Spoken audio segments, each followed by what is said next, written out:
Hello everyone. आप सब कैसे हैं? मैं उम्मीद करता हूं कि बहुत अच्छे होंगे और अपनी पढ़ाई को बहुत अच्छे से कर रहे होंगे। मैं आकाश कुमार बढ़ाना आईसीटी वर्चुअल क्लासरूम में आपका बहुत बहुत स्वागत करता हूं मेरे प्यारे बच्चों। जैसे आपको पता है मेरे प्यारे बच्चों, बेसिकली हमारी आपका जो है 12th क्लास है, 12th क्लास में हम लोग हिस्ट्री देख रहे हैं। और हिस्ट्री में हमारा जो आपका चैप्टर था, उस चैप्टर के अंतर्गत हम लोग आपका बात कर रहे थे 16 महाजनपदों की। क्लियर है? उन 16 महाजनपदों में हम लोग भारतीय इतिहास के कुछ नियमों को पढ़ रहे थे चैप्टर में। तो हमने कल देखा कि कैसे आपका राजा को देवपुत्र के रूप में आपका रखा गया, चुना गया, बात की गई, ये सारी चीजों को आपका देखा गया। इन पर हम लोगों ने एक एक करके आपका बात।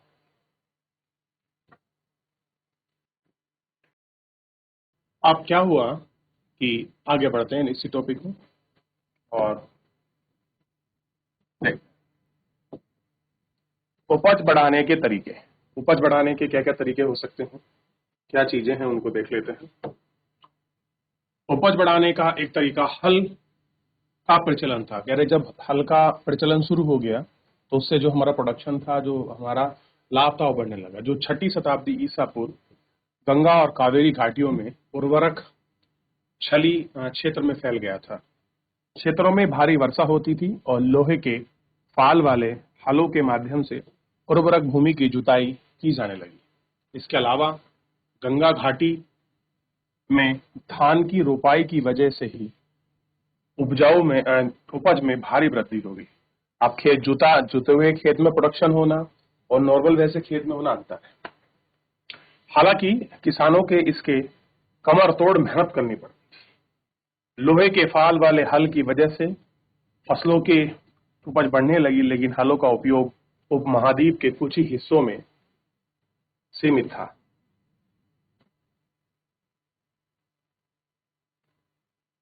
पंजाब, राजस्थान, अर्ध शुष्क जमीन वाले क्षेत्रों में लोहे के फाल वाले हल का प्रयोग 20वीं शताब्दी में शुरू हुआ।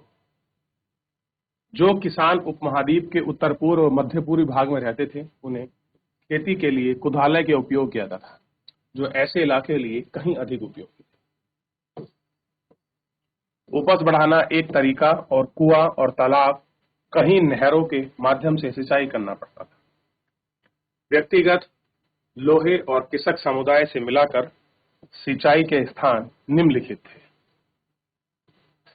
व्यक्तिगत तौर पर तालाब, कुआं, नहर जैसी सिंचाई के संसाधन निर्मित करने वाले लोग प्राय राजा या प्रभावशाली लोग थे, जिन्हें इन कामों का उल्लेख अभिलेखों में भी मिलता है। कैसे मिलता है? अभिलेख।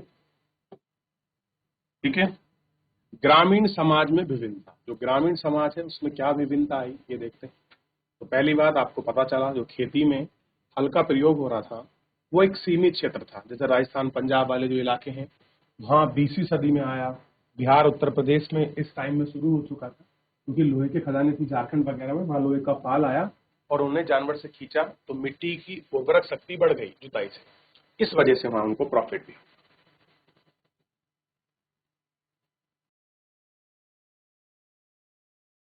यद्यपि खेती में इनके नए तरीके से उपज बढ़ी, लेकिन लाभ समान नहीं थे। लाभ कैसे थे? आपके समान नहीं थे। इस बात के प्रमाण भी मिलते हैं कि खेती से जुड़े लोगों में उत्तर भेद बढ़ता जा रहा था। खानियों में विशेषकर बौद्ध धर्म में भूमिहीन खेतीहार, श्रमिक, छोटे किसान, बड़े जमींदारों का उल्लेख मिलता है। पाली भाषा में महापति का प्रयोग छोटे किसान जमींदारों के लिए किया जाता था। बड़े जमींदार और ग्राम प्रधान शक्तिशाली माने जाते थे, जो प्राय किसानों पर नियंत्रण रखते थे। ग्राम प्रधान का पद वंशानुगत होता था।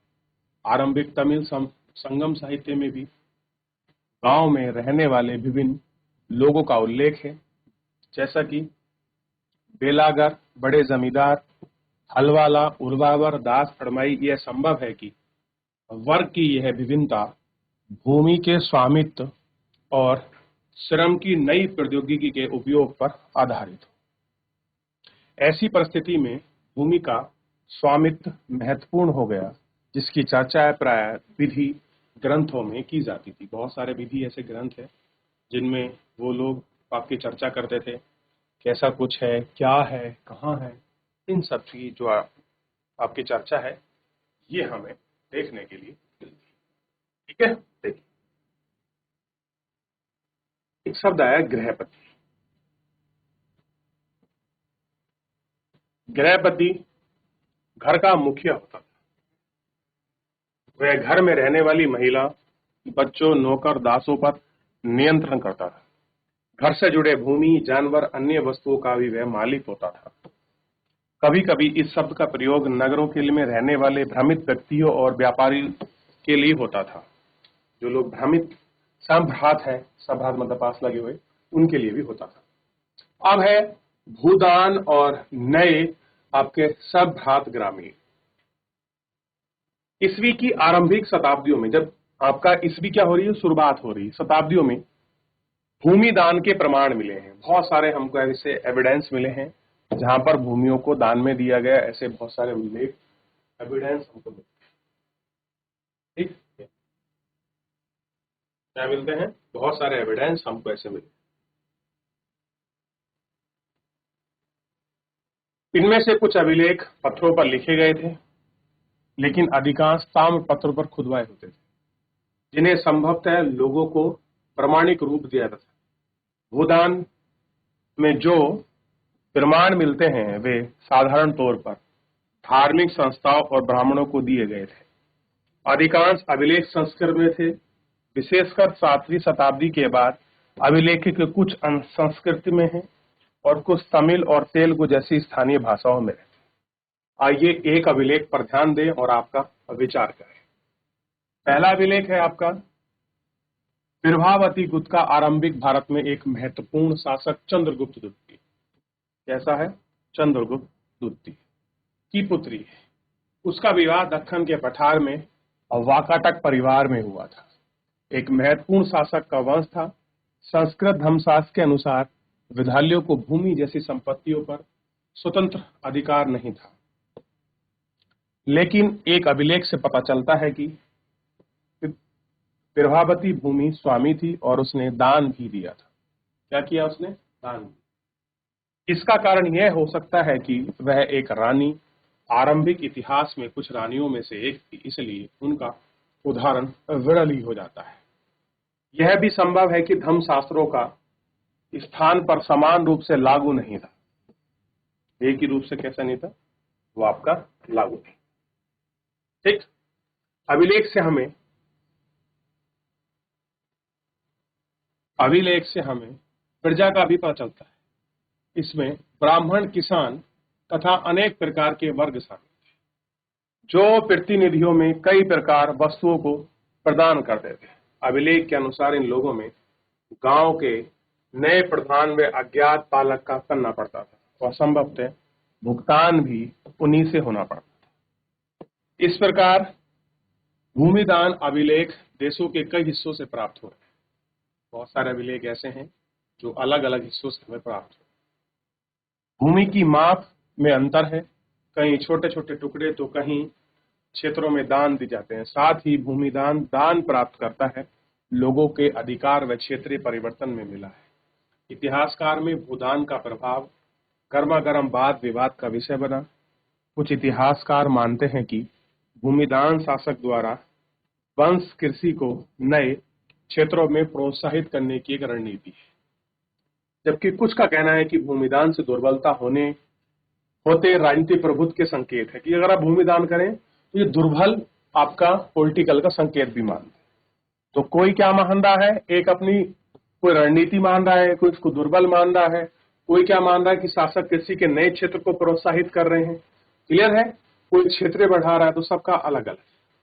ठीक, राजा अथवा सामंतों का दुर्लभ होना उन्हें भूदान के माध्यम से अपने समर्थक जुड़ाने का प्रारंभ है। उनमें यह भी मानना है कि राजा स्वयं का उत्कृष्ट स्तर का मानव है। कैसा है? उत्कृष्ट स्तर का मानव के रूप में प्रदर्शित करना है। जैसा कि हमने पिछले अंश में देखा कि नियंत्रण ढीला होता जा रहा है और वे शक्तिशाली आडंबर प्रस्तुत कर रहे हैं। शक्तिशाली जमींदार में दे दिया, यह भी आडंबर की श्रेणी में माना इतिहासकार ने। कुछ ने राजा अपने आप को क्या बता दिया? अपने आप को उन्होंने देवपुत्र बता दिया। ये सारी चीजें कहीं ना कहीं अलग रूप में बहुत सारे इतिहासकारों ने उनको देखा है। देखिए फिर आगे चलिए, प्रभावती और दगुन गांव। प्रभावती ने अपनी अभिलेखों में यह कहा है कि प्रभावती ग्राम कुटुंबनी यानी कि गांव के गृहस्थ और कृषक ब्राह्मण दगुनी गांव के अन्य वासियों का को आदेश देती हैं। क्या आदेश देती हैं? कि आपको ज्ञात होगा कि कार्तिक शुक्ल पक्ष की द्वितीय तिथि को धर्म पुण्य प्राप्ति के लिए ग्राम जल अर्पण के साथ इन चीजों को दान दिया। ठीक, और आपको इन सभी आदेशों का पता करना चाहिए। कैसा है? इन आदेशों का पता करना चाहिए। ठीक है, एक आग्रह के उपयुक्त निम्नलिखित रियासतों के निर्देश भी देती हैं। गांव में पुलिस और सैनिक प्रवेश नहीं करेंगे। दौर पर आने वाले शासकीय और अधिकारियों को गांव घास और आसानी से उपयुक्त होने वाली जानवरों की खाल और कोयले के देने वाले दांत के मुक्त होगी। साथ ही वे मदिरा खरीदने और नमक हेतु खुदाई के लिए राज्य अधिकार के वहां कर्तव्य पर किए जाने से मुक्त हैं। इस गांव में खनिज पदार्थ और खरीदार वृक्ष के उत्पाद देने की भी छूट है। फूल और गांव में देने वाली छूट है। इस गांव का दान के भीतर ही संपत्ति बड़े बड़े छोटे करों सहित आपका किया गया है। ठीक है, तो गांव में कैसे है ये दिखा। अब मेन है, क्योंकि भूमि दान पर चर्चा इसलिए कर रहे हैं, बहुत सारे शासकों ने भूमि दान किया है, ताम पत्रों में लिखवाया है, अभिलेखों में लिखवाया है, लोगों को दिया है। और भूमि दान का चलन अलग अलग रूप है। किसी ने मंदिरों को दान दिया, किसी ने स्कूलों के लिए दान दिया, किसी ने मंदिरों के जो आपके ब्राह्मण हैं ब्राह्मणों को दान दिया, किसी ने गरीबों के लिए दान दिया, किसी ने सामाजिक कार्यक्रम के लिए दान दिया। तो लोगों ने अपनी एक अच्छी छवि दिखाने के लिए उसको दान दिया है। देखिए, प्रचलन में राज्य किसान के बीच संबंध की झांकियां मिलती हैं। कुछ लोग ऐसे भी थे जो जिन पर अधिकारियों या सामंतों का नियंत्रण नहीं था, जैसे कि पशुपालक, गृह संग्रह, मछुआरे, शिल्पकार, घुमाकर लगभग एक ही स्थान पर थे और जगह जगह घूमकर खेती कर रहे थे। और सामान्यतः ऐसे लोग जीवन और आपका आदान प्रदान करने का वितरण नहीं रखते थे। कि भैया आदान प्रदान की जो स्थिति है वो आपकी नहीं है। ठीक, नगर एवं व्यवसाय। नए नगर, आइए उन नगरों की बात करें जिनमें लगभग 6वीं शताब्दी ईसा पूर्व में ही सारी स्थितियां थी। 6th सेंचुरी का जो कंडीशन था यह हम देख लें। उपमहाद्वीप के विभिन्न क्षेत्रों में, जैसा कि हमने पढ़ा है, इनमें से अधिकांश नगर महाजनपदों की राजधानी के थे। सभी नगर संचार मार्गों के किनारे बसे थे। पाटलिपुत्र जैसे कुछ नदी मार्ग किसान पर बस गए। उज्जैनी जैसे अन्य भूताल मार्गों के किनारे थे। इसके अलावा फुआर जैसे नगर समुद्र घाट थे, समुद्री मार्ग प्रारंभ हुए। मथुरा जैसे अनेक शहर व्यावसायिक, संस्कृति और राजनीतिक गतिविधियों के आपके जीवंत केंद्र थे। तो बहुत सारे हमने वो जीवंत केंद्रों को पढ़ा, जैसे महाजनपदों में बड़ी बड़ी राजधानियां हुई, पाटलिपुत्र है, नगी मार्ग थे, किनारे थे और वहां से भूतल के मार्ग भी थे। तो सारी कल्चरल एक्टिविटियां, ट्रेडिंग वगैरह वहां से बहुत आसानी से होती रही हैं, जो हमको देखने को मिलती है।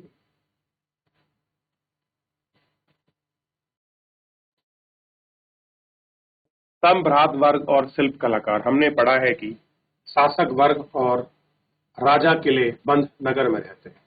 यद्यपि अधिकांश स्थलों में व्यापक रूप से खुदाई करना है संभव है, क्योंकि क्षेत्रों को लोगों में ठीक, लेकिन फिर भी यहां से विभिन्न प्रकार के पुरावेश प्राप्त हुए हैं। इनमें उत्कृष्ट श्रेणी के मिट्टी के कटोरे और थालियां मिली, जिन पर आपका चमकदार कढ़ाई चढ़ी हुई है। उत्तरी कृष्णा मृदत पात कहा जाता है। संभवतः इनका उपयोग अमीर लोग क्या करते थे। साथ ही सोने, चांदी, कांसा, तांबे, हाथी, शीशे की तरह तरह के आपका पदार्थ के बने गहने, उपकरण, हथियार, बर्तन, सीप, पक्की मिट्टी में ये सारी चीजें आपकी देखने को मिलती थी। द्वितीय शताब्दी ईसा पूर्व के आते आते कई नगरों में छोटे अभिलेख प्राप्त हुए हैं। इनके नाम के साथ साथ ही फिर उनके व्यवसाय का भी उल्लेख है। और इसमें धोबी बुनकर, लीपक, धार्मिक, बुनकर, लीपक, बढ़ाई, कुम्हार, स्वर्णकार, लोहा अधिकारी, धार्मिक, गुरु, व्यापारी, राजाओं के बारे में भी वितरण देखने को मिलता है। तो अलग अलग चीजें हैं और अलग अलग श्रेणियों में बांट कर इनका क्लासिफिकेशन जो है किया गया है। ठीक है, कैसा है, अलग अलग इनको श्रेणियों में। ये शिल्पकारों के विषय में जानकारी है, वो कैसे सोने के साथ साथ चांदी के, मिट्टी के, हाथी के दांत के तरह तरह के पदार्थ बना रहे हैं।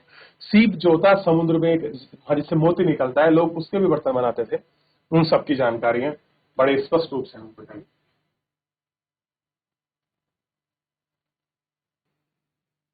मथुरा से मिली प्राकृतिक मूर्तियां हैं जो उस जमाने में भेंट में की जाती हूँ इस तरह की। हालांकि ऊपर का हिस्सा हमको नहीं मिला है, नीचे बने हुए हैं। और कह रहे कभी कभी उत्पादक और श्रेणियों के संग ही उल्लेख मिला है। ध्यान दीजिए, उत्पादक का संघ को उल्लेख मिला है जिन्हें श्रेणी कहा गया है। एक क्वेश्चन पूछा था कि आपको श्रेणी किसके कहते हैं, तो व्यापारी और जो उत्पादक है उनको संघ को श्रेणी बोलते हैं। और श्रेणियां संभवतः पहले कच्चे माल को खरीदती थी, फिर उनमें सामान तैयार कर बाजार में बेचा जाता था। और यह संभव है कि शिल्पकारों में नगर में रहने वाले भारत लोगों की मांग बढ़ी है, पूरी करने में कई प्रकार के लोहे का जो उपकरण है इन सब का प्रयोग होता जा रहा है। तो फिलहाल आज के लिए इतना ही। आप लोग घर जाकर चैप्टर को रिवीजन करिए, कोई डाउट क्वेरी बनती नेक्स्ट लेक्चर भी लेंगे। धन्यवाद।